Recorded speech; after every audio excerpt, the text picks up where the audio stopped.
मणिपुर में जो घटना घट रही है, तो उन दो समुदायों के बीच में जो क्लैश हो रहा है, मणिपुर में जो मेन प्रजाति है तो वो है एक मैथी और नागा, जो कि यहाँ शुरू से रह रहे थे। और दूसरी प्रजाति जो है कुकी।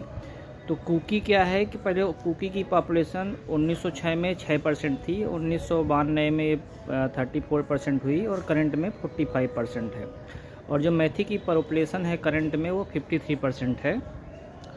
तो है क्या कि जो मणिपुर में जो है तो 16 डिस्ट्रिक्ट है। 16 डिस्ट्रिक्ट में से जो बीच का एरिया है इम्फाल वगैरह, ये 10% एरिया है जो कि वैली एरिया है। रिमेनिंग जो एरिया है तो वो हिल एरिया है।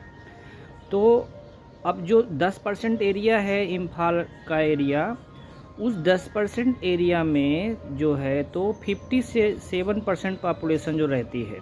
तो 57% में से 50 जो है तो 53% तो मैथी ही हो गए और 3-4% पॉपुलेशन में नागा और कुछ कुकी है। तो अब है क्या कि जो एक्चुअली क्लैश का रीज़न क्या है कि जो मैथी लोगों को ज़्यादा कॉन्स्टिट्यूशनल राइट्स वहाँ पर नहीं मिले हुए हैं। वो कैसे कि जैसे कि अगर जो कोई मैथी है वो जो 10% एरिया में ही उसको में रह सकता है, वो जो रिमेनिंग 90% एरिया है मणिपुर का हिल एरिया, वहाँ पर वो घर नहीं बसा सकता, वहाँ पर कोई ज़मीन नहीं खरीद सकता।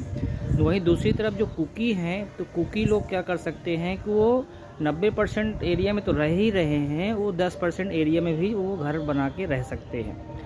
तो अब जो कुकीज है वो ट्राइबल लोग कहलाते हैं और जो मैथी हैं वो नॉन ट्राइबल हैं। तो एक्चुअली 27 मार्च को जजमेंट जो आया हाई कोर्ट के, मणिपुर हाई कोर्ट के, तो वहाँ जजमेंट ये आया कि जो मैथी लोग हैं, जो नॉन ट्राइबल लोग हैं, उनको भी एसटी का दर्जा दे दिया जाएगा। और अगर एसटी का दर्जा दे दिया जाएगा तो वो भी ट्राइबल कहलाएंगे और वो भी जो रिमेनिंग 90% एरिया है मणिपुर का, वहाँ भी अगर वो चाहेंगे तो ज़मीन खरीद के घर बना के रह सकते हैं।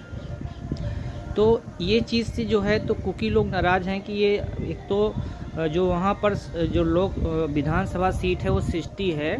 तो विधानसभा 60 सीट है, उसमें 40 सीट जो है तो मैथी के कब्जे में है। तो जो कुकी लोग नाराज़ क्यों हो रहे हैं, क्योंकि नाराज़ इसलिए हो रहे हैं कि बोल रहे हैं कि एक तो इनके पास राजनीतिक आधिपत्य है, साथ में ये हमारी ज़मीन पे भी कब्जा कर लेंगे, जो हम 90% पे हम हैं तो इसमें भी ये कब्जा करेंगे। दूसरी तरफ सरकार का कहना ये है कि जो कुकी लोग हैं उनमें क्या है कि जो बड़े लड़का है उसी को वो गांव दे दिया जाता है, जो उसका दूसरा लड़का छोटा लड़का रहता है उसको नए गांव में अपना जो है तो रहना चालू करना पड़ता है। तो जिससे क्या है कि ये लोग जंगल के एरिया जो हिल एरिया है उसको अपने कब्जे में लेते जा रहे हैं। अब जो कुकी लोग हैं ये टाइम के साथ साथ ये ईसाई में कन्वर्ट हो चुके हैं। अभी मोस्टली जो 45% पॉपुलेशन है कुकी की, उसमें मोस्टली जो है तो ईसाई है और जो मैथी लोग हैं वो है तो हिंदू है। तो बेसिकली क्लैसेस का एरिया ये है। अब जो नीचे का डिस्ट्रिक्ट है, आप यहाँ देखिए मैप में जो नीचे के डिस्ट्रिक्ट हैं, इन डिस्ट्रिक्ट में क्या है, कुकी जो है तो बहुत संख्या में बहुत ज़्यादा है और जो इम्फाल एरिया है यहाँ पर मैथी लोग हैं।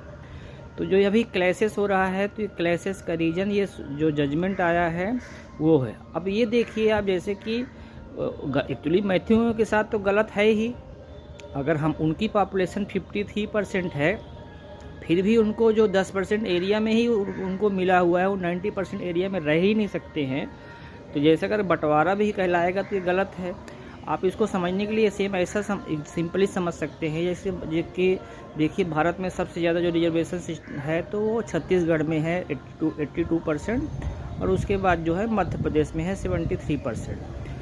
तो जो रिजर्वेशन निर्धारित किया गया है SC ST OBC के लिए, तो इन जो सीटें होती हैं 82% या 73%, उनमें जनरल कैटेगरी कोई भी नहीं जा सकता है। पर ये जो लोग हैं जो SC ST OBC, ये अपनी सीटों में भी जा सकते हैं और इनमें अगर कोई अच्छा होशियार है तो वो जनरल सीट भी ले सकता है। सेम इसी कंसेप्ट से आप समझेंगे तो इजीली समझ पाएंगे कि जो मैथी है वो 10% एरिया में ही रह सकते हैं, वो 90% एरिया में नहीं रह सकते क्योंकि वो ट्राइबल नहीं कहलाते हैं। पर जो कुकी लोग हैं, वो ट्राइबल कहलाते हैं, वो 90% एरिया में तो रह ही रहे हैं, पर वो 10% एरिया में भी रह सकते हैं, वो कोई उनको बंदिश नहीं है। तो बेसिकली क्लैशेस का रीज़न ये है।